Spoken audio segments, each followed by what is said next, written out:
Look at this. It's a century-long chart of voter turnout in UK general elections from the post-World War I era to now. Notice the dive at the very end. That's the 2024 general election, when turnout collapsed to around 60%, the lowest in decades. In fact, only 59.9% of eligible Britons voted, the second lowest turnout since universal suffrage in 1928. That means nearly 40% of voters simply stayed at home.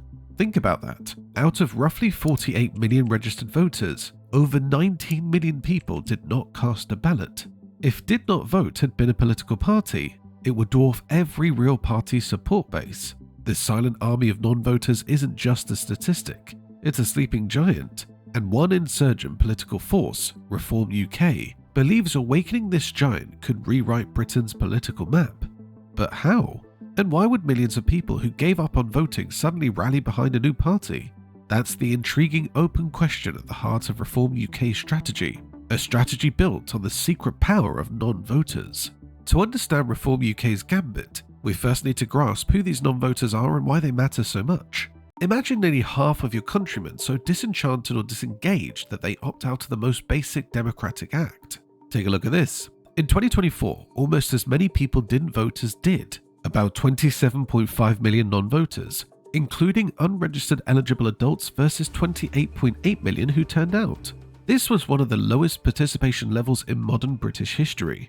Such mass non-voting isn't an overnight phenomenon, it's the culmination of a long decline in trust and interest. The chart you saw shows turnout used to hover well above 70% in the late 20th century. Now, in many communities, apathy reigns.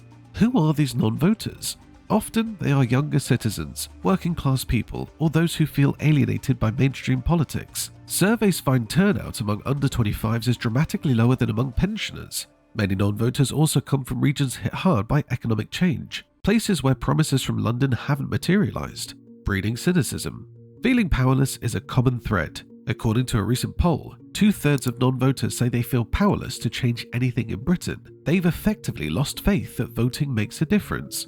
Now, typically these engaged citizens are ignored by politicians. After all, they don't vote. But what if someone could speak to their frustrations and give them a reason to show up? This is exactly the question Reform UK is betting on. Within the massive pool of disaffected non-voters lies a potential force larger than any existing party's base. Their secret power is their sheer numbers and untapped potential. If a movement can inspire even a fraction of them to vote, it could upend traditional election calculus. And as we'll see, Reform UK has been making inroads by doing just that. Reform UK emerged from the embers of the Brexit Party and UKIP, led, once again, by Nigel Farage, a figure who built a career giving voice to the angry outsider.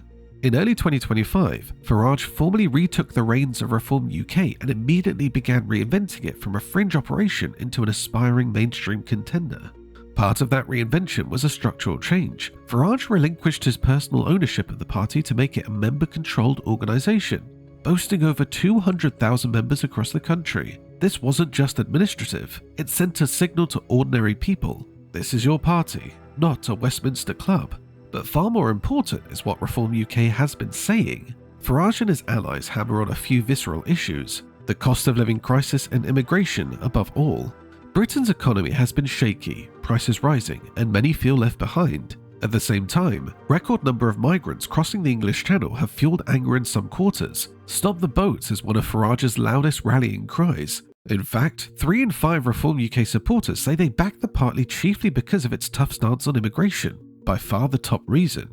These are exactly the issues that resonate with people who think the main parties aren't listening. Farage's messaging is blunt and angry. He rallies against establishment elites, vows to take back control not just from Brussels, but from Westminster itself. He paints a picture of a country broken by incompetent governance, echoing what many disaffected Britons feel. People who feel they have nothing to lose are willing to take a chance on a new, radical party. In other words, the very cynicism that kept many voters home in past elections can be turned into energy for an anti-establishment campaign. Farage's skill has always been speaking to those who think politicians are liars and convincing them he's different. Crucially, Reform UK isn't just poaching voters from other parties, it's attracting people who never voted at all. Recent research by More in Common and UK in a Changing Europe revealed that only 2 in 5 of Reform's current supporters actually voted for the party in the 2024 general election. So where did the rest come from? Many defected from the Conservatives and Labour, but a significant share, nearly 1 in 5, are people who did not vote in 2024. In fact, 18% of Reform's new supporters sat out the last election entirely. That is a remarkable statistic. It means Reform is pulling in the political disengaged at a rate we haven't seen in a long time. Nigel Farage's silent army is forming out of citizens who had given up on voting. So how exactly is Reform UK converting non-voters into voters? The strategy combines targeting messaging, symbolism, and savvy exploitation of the political climate. First, Reform positions itself as the ultimate outsider, untainted by the broken promises of past governments. Farage often reminds people that neither Labour nor the Tories have solved the problems that really bother folks at home, whether it's stagnant wages, overwhelmed local services, or immigration pressures. By casting Reform as a movement of ordinary people against a failed establishment, he offers a psychological invitation to those who felt no one spoke for them. Visually and rhetorically, Farage cultivates an anti-elite image. You'll see him holding pints in pub gardens, talking about football. This branding matters. Non-voters often distrust slick politicians, but they might give a chance to someone who seems to be a truth-teller. Farage's reputation is that of a plain speaker, and his medium of choice reinforces that image. Reform UK's outreach heavily uses channels that non-voters might actually pay attention to, rather than traditional news. For example, Reform supporters are far more likely to watch GB News or scroll Facebook than to trust the BBC or read broadsheet newspapers. Farage himself was a primetime host on GB News. The party floods social media with viral clips of Farage skewering establishment figures and saying what ordinary people think. This online guerrilla-style campaigning can reach disengaged people right on their smartphones, bypassing institutions they've lost faith in. Another tactic, Reform UK has been zeroing in on areas with historically low turnout, often Labour strongholds where many working-class voters stopped voting over the years. These are places that Labour used to count on, but where cynicism now runs deep. Farage calls it parking our tanks on Labour's lawn. The idea is to show up in these communities, physically and politically, and say, you've been loyal to Labour for decades and got nothing. Try something new. It's a direct appeal to long-lost voters, and it may be working. Here, you can clearly see that for every former Labour voter the Reform UK has managed to win over, they've attracted about 2 supporters who were non-voters in 2024. That is, converting ex-Labourites is tough, but mobilising non-voters in those areas is twice as fruitful. Reform doesn't need to persuade lifelong Labour fans to outright defect. They just need to pull in those who dropped out of voting altogether. We can already see this strategy yielding shocking results. Consider the by-election in Runcorn and Helsby in May 2025, a seat that had been a safe Labour area.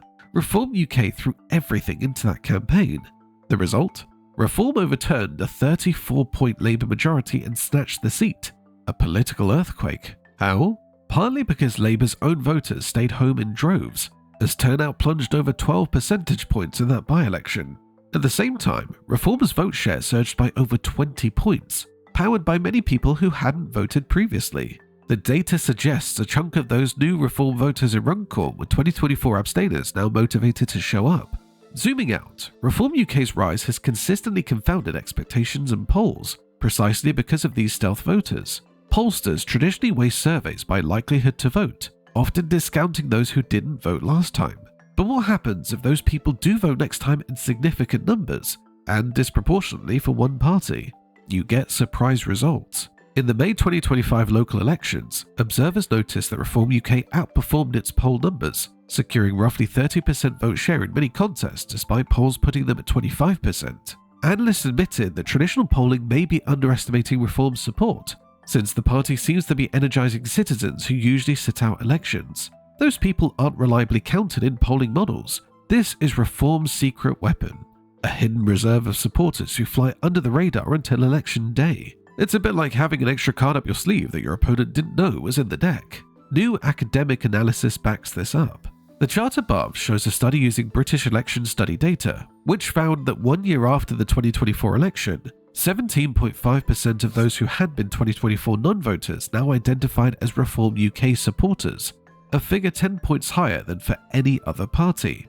In other words, Reform has been the most successful party in recruiting new believers from among the ranks of the disenchanted. No other party even comes close in tapping into the non-voter demographic.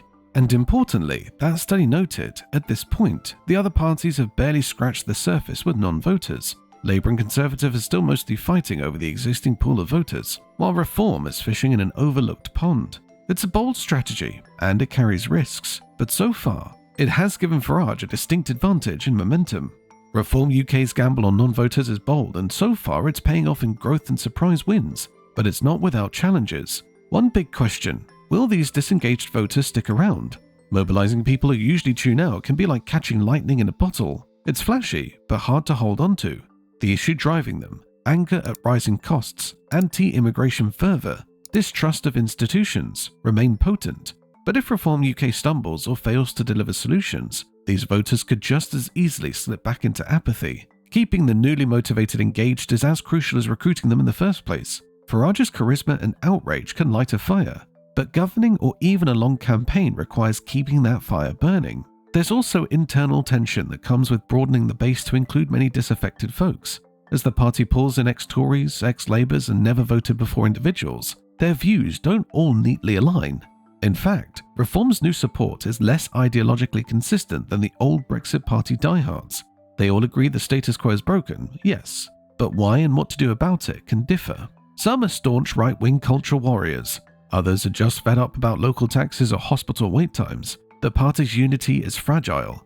Nigel Farage's personal brand is another double-edged sword. He is the face of the movement, no question. So much so that Reform is sometimes dubbed the Nigel Farage Party.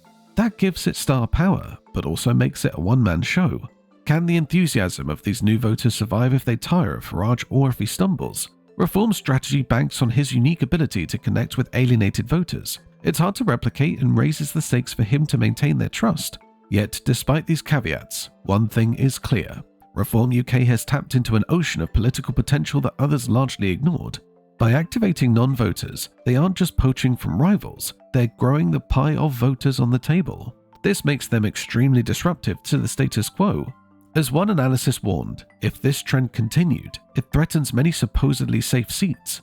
Labour won a landslide in 2024 with just 33.7% of the vote, benefiting from the opposition being split and many people not voting. But imagine those non-voters in key seats decide to turn out for Reform. Suddenly, seats that looked unwinnable could flip. In fact, experts calculate Reform was second placed or within striking distance in about half of Labour's constituencies after 2024, if you combine the right-wing vote. That was before many non-voters had come off the sidelines. In plain terms, the silent electorate could be the kingmaker in the next election, and Reform UK knows it.